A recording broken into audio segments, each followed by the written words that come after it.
Negotiations for a Gaza ceasefire deal appear to have stalled, but are ongoing in Doha.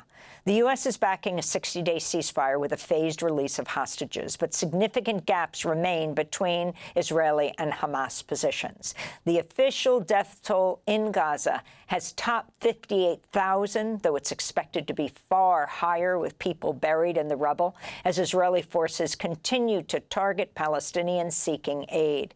On Sunday, an Israeli missile strike killed at least 10 Palestinians, including 6 children, at a water distribution point in Nuseirat refugee camp. At least 17 others were wounded in the blast. Israel's also attacked a market in Gaza City on Sunday, killing at least 17 people.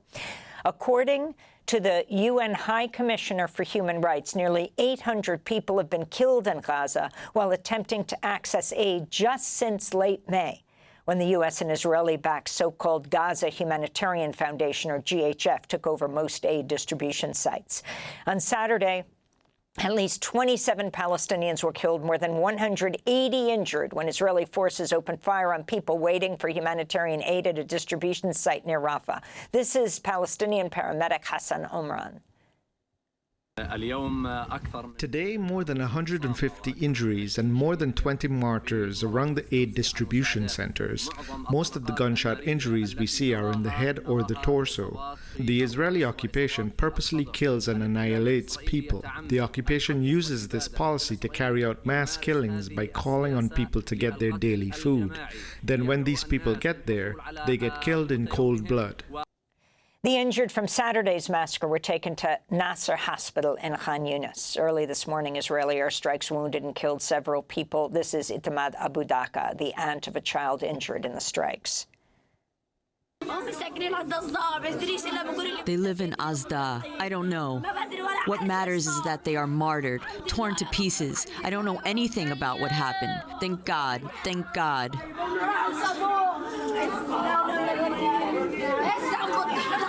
What is this child's fault? Was he carrying a weapon? Was he fighting them? Was he fighting? Is he a fighter? This morning's injured were taken to Nasser Hospital, the largest functioning hospital in Gaza, facing fuel shortages and a widening Israeli offensive in the area. We go now to Nasser Hospital, to Gaza, to speak with Dr. Tarek Loubani, an emergency room medical doctor who has been volunteering in Nasser Hospital in Gaza since June. He's the medical director of the GLIA project, an organization creating open-source medical devices for low-resource communities. In 2018, Dr. Loubani was among 19 medics shot by the Israeli military in Gaza.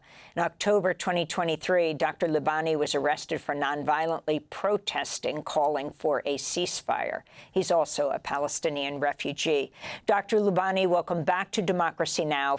Today from Nasser Hospital. Can you describe the injuries, the fatalities that you're seeing?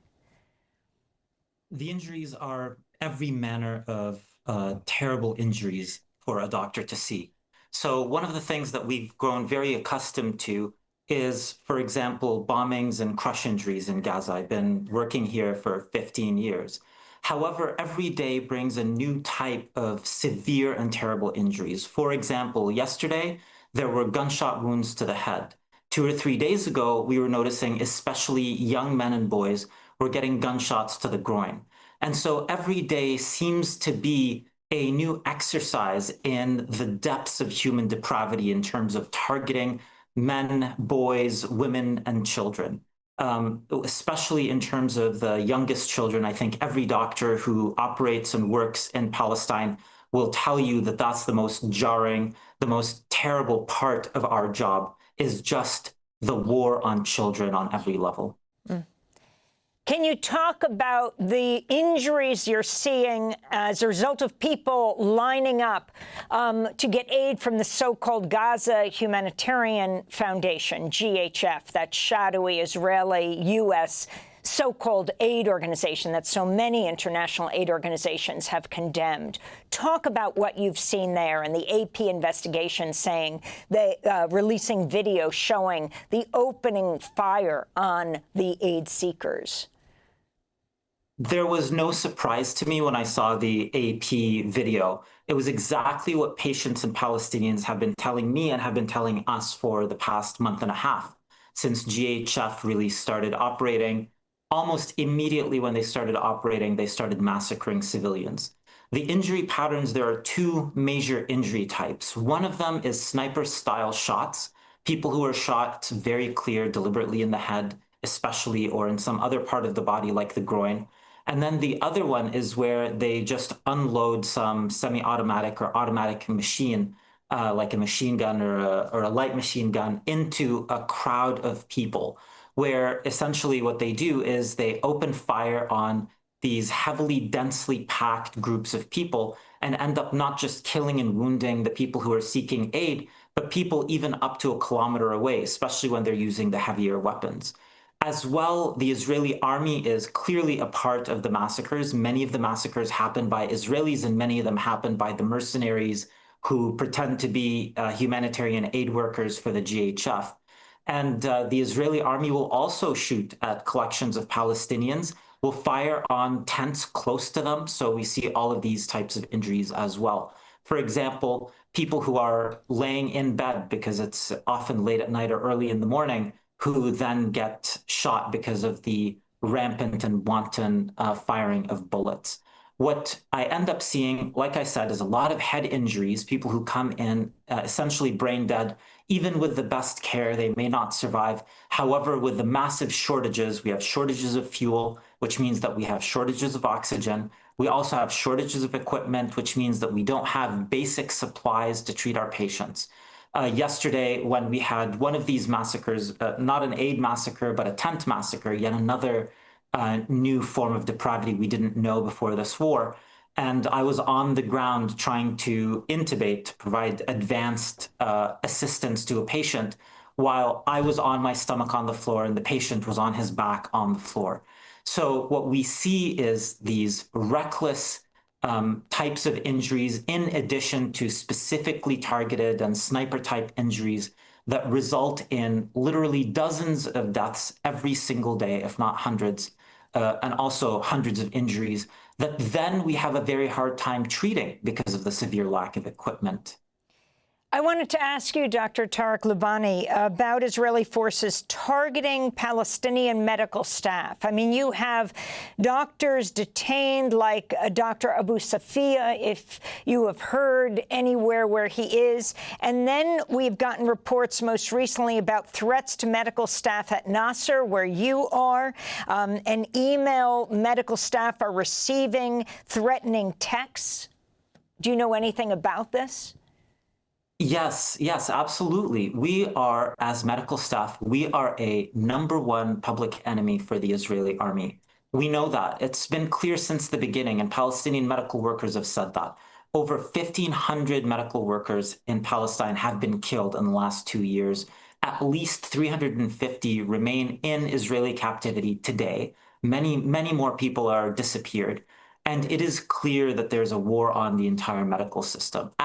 At the very best, we receive drips and drabs of medical equipment. Yesterday, I was reviewing the inventory so that we could try to figure out what to prioritize bringing in. The reality is that over 80% of all essential medications are completely stocked out. And that's figures that, I see day to day. That's figures that the Ministry of Health, the World Health Organization are all releasing. There's no secrets here. And of course, when I came into Gaza and when other medical teams come into Gaza, if any of them have anything that resembles medical equipment that could be used on others, it is confiscated at the border. So yes, we as a medical system are targeted. The texts you're talking about are texts that were received by everybody at the Nasser Medical Complex yesterday who had a cell phone, especially the medical team, telling them that they were de facto targets of the Israeli military, and that unless they turned themselves in and turned who even knows in, then they would be considered as hostile enemies. So we're talking about the massive injuries, the dead. What about the condition of people starving? Every single patient I see is in a state of starvation at this point. And, I know starvation. I've seen, people go on hunger strike and things like this. I myself have previously been on hunger strike. I've seen people who haven't been able to eat for a week or 2 or 3. That's not what I'm seeing here. What I'm seeing here is people who have completely depleted all of their protein stores, all of their fat stores, who are literally skin and bones that I've only seen in textbooks and history videos.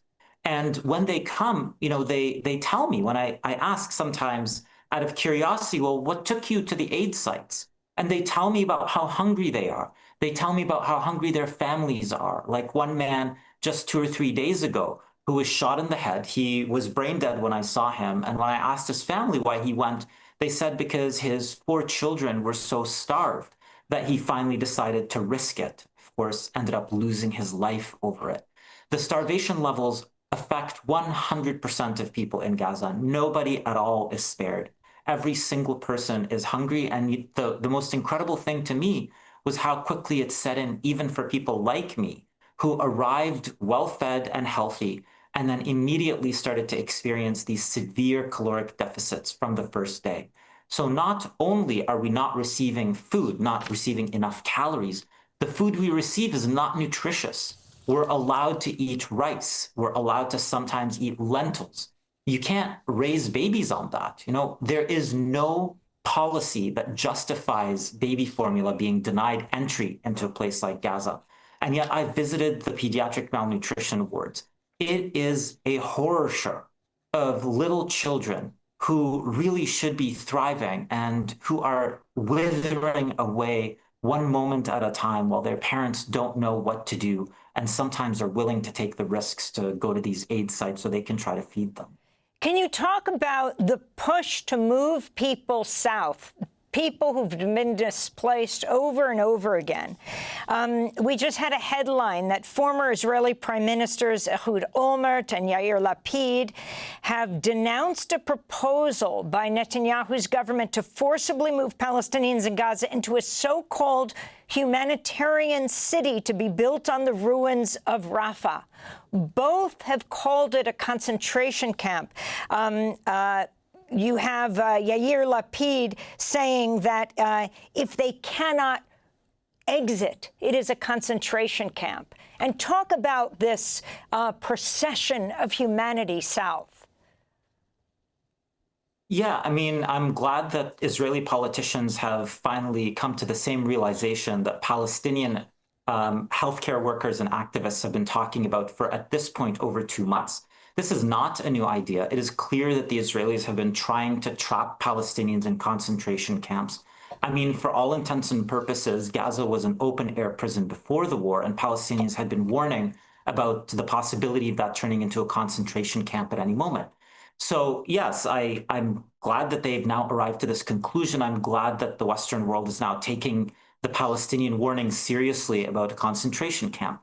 What the Israelis have been proposing to do now for at least the last 6 months is to try to put all Palestinians into a small area where they have full and complete oversight, where they can dictate life or death, and where they can dictate all of the terms and conditions under which that life or death happen. And of course, as we see from the GHF's operating philosophy, they would be able to kill anybody who they wanted at any point.